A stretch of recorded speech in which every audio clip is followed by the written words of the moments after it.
Hello there. Who is this guy? Dude, get off. Hey. Did you invite him? Hey, dude. We're a little busy here. In this video, I will tell the tale of the Sicilian Mortar Bee, or, in its scientific name, Megachile sicula. And she is Megachile indeed. It is a wild solitary bee, meaning that they do not cooperate in resource collection and taking care of each other's larvae, which effectively makes each female bee acts both as a queen and as a worker bee for our own eggs.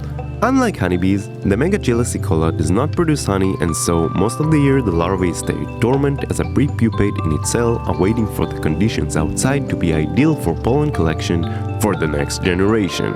The colony I followed made their home in a small nature reserve near the Mediterranean coast of Israel, only about 200 meters from the shore. They utilize the ugly little fence-like thing that defines the reserve edge to build their nest on in order to make it easier for me to film. And perhaps they felt that it's safer up there, which later in the video we'll find out is not true. The female makes the nest from dirt, sand and little rocks. Throwing a snail in there? Why not? After following this colony for about 3 years now, I believe that they have a deep connection with the ratama, or rotem in the local language, which is a flowering plant of the family of the legumes. As part of this family of plants, it is associated with microbacteria in its roots that can fix atmospheric nitrogen, essentially fertilizing the ground around it via the root system, which means other plants can benefit as the ground gets better. But better yet, once the rotem started showing buds, which is about late January around here, I knew it was time to start scanning the Megachile nests for any new adult bee hatchings. And sure enough, within a couple of days, I witnessed a lot of hatchings. Some of them take their time after getting out of the cell, some take off immediately, and some are scanning other cells for leftovers before flying off. The majority of the hatching in the first few days were of male bees known as drones, and even though the name suggests, they're not always the best flyers right off the bat. Drones have paler heads and lighter stripes on their abdomen, where females have darker heads and generally darker abdomen. The females are also noticeably larger. Once the drones leave the nest, they hide in the flowers nearby, awaiting for the females to emerge. The drone's life is very short, and he has no time to waste. In this way, when the female comes out of the cell and takes their first flight, the drone snatches her mid-air. They drop to the ground, and the drone works his magic. Nothing says romance like being ravished on the sand after a 5-meter drop. For my American friends, 5 meters is the equivalent of 16 someone's foot, 57 shells, or 9 times this thick. Once on the ground, the couple spread sweet love pheromone, which can affect all Hymenopterans in the surrounding, like this kinky aunt that just can't resist biting on this fluffy rat ass. If you don't know, Hymenopteran is the order of insects that includes ants, bees, and wasps. And that's a bit too much for this little feller. He didn't sign up for this. Once the females are fertilized, the male goes out to get milk and never returns. The life of a drone is short, and he must get his macchiato. In the meantime, the females are searching for a good place to deposit their eggs. They first utilize the old cavities that they themselves hatch from, to the point that it looks as if they are fighting over real estate. That makes a lot of sense, because building new cavities takes a lot of time and energy. The result is that at the end of the season, whoever utilizes the most of the existing cavities will probably end up bringing the most offsprings. In order to ensure their survival, it is important to bring a lot of offsprings, because the Megachile sicula have countless enemies out there.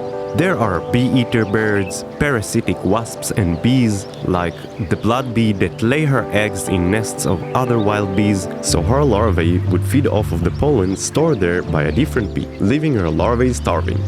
Playing competition with honeybees, which are everywhere, and even flies that pretend to be a bee like this guy, resulting in less pollen for the Megachile babies, limiting their population growth.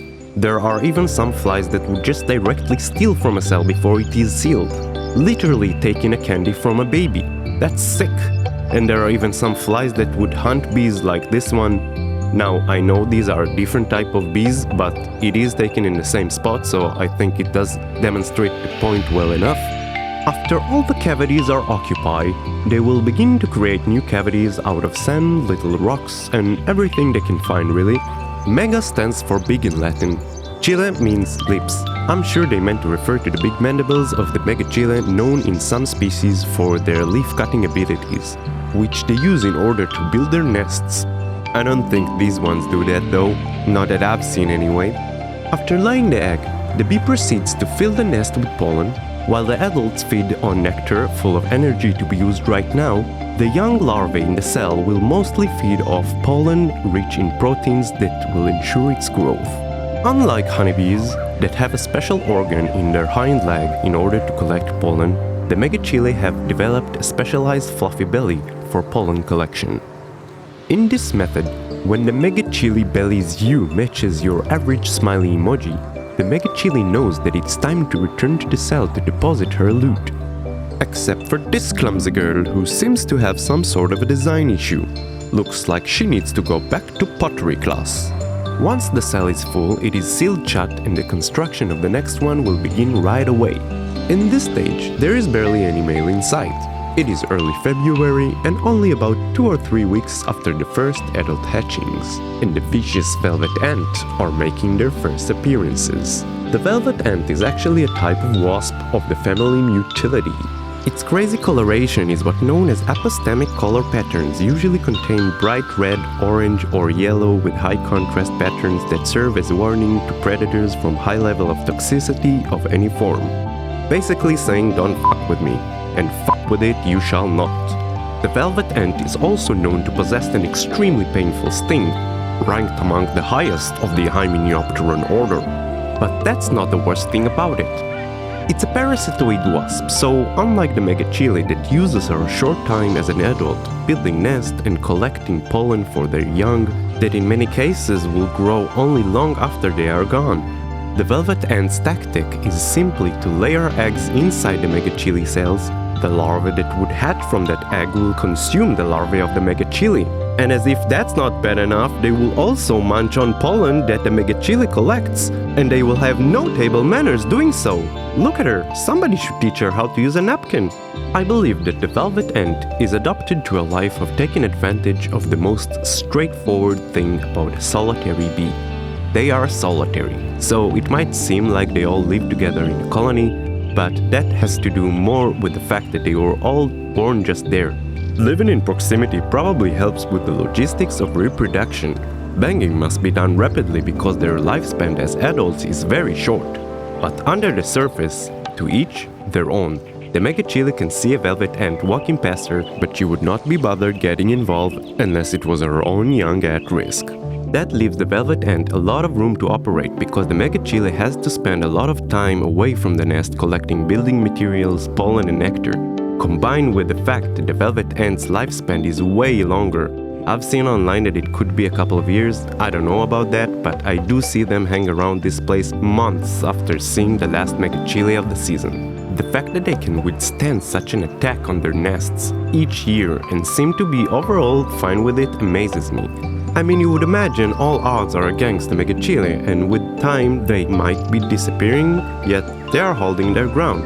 Let me know in the comments what do you think, and should we be worried about our chubby and fluffy little friends?